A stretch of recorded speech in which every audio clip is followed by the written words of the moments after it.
पापांकुश एकादशी व्रत की कथा। अर्जुन कहने लगे कि हे जगदीश्वर, मैंने अश्विन कृष्ण एकादशी अर्थात इंदिरा एकादशी का सविस्तार वर्णन सुना है।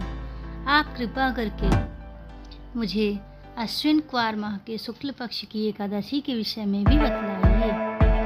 इस एकादशी का क्या नाम है तथा इसके व्रत के क्या विधान है। इसका व्रत करने से सभी पाप नष्ट हो जाते हैं तथा व्रत करने वाले को अक्षय पूर्ण का भागी होता है। अश्विन शुक्ल एकादशी के दिन इच्छित फल की प्राप्ति के लिए भगवान विष्णु का पूजन करना चाहिए। इस पूजन के द्वारा मनुष्य को स्वर्ग की प्राप्ति होती है। हे अर्जुन, जो मनुष्य कठिन तपस्याओं के द्वारा फल की प्राप्ति करते हैं वह फल एकादशी के दिन क्षीर सागर में शेषनाग पर शयन करने वाले भगवान विष्णु को नमस्कार कर देने से मिल जाते हैं और मनुष्य को यम के दुख नहीं भोगने पड़ते। मनुष्यों को पापों से बचने का दृढ़ संकल्प करना चाहिए। भगवान विष्णु का ध्यान संस्मरण किसी भी रूप में सुखदायक और पापनाशक है, परंतु पापांकुश एकादशी के दिन प्रभु का संस्मरण कीर्तन सभी क्लेशों व पापों का शमन कर देता है। पापांकुश एकादशी व्रत कथा। प्राचीन समय में विंध्य पर्वत पर क्रोधन नामक का एक बहेलिया रहता था। वह बहुत क्रूर था।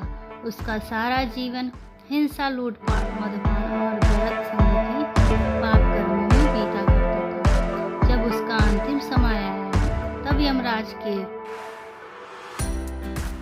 दूत बहेलियों को लेने आए और यमदूत ने बहेलिए से कहा कि कल तुम्हारे जीवन का अंतिम दिन है, हम तुम्हें कल लेने आएंगे।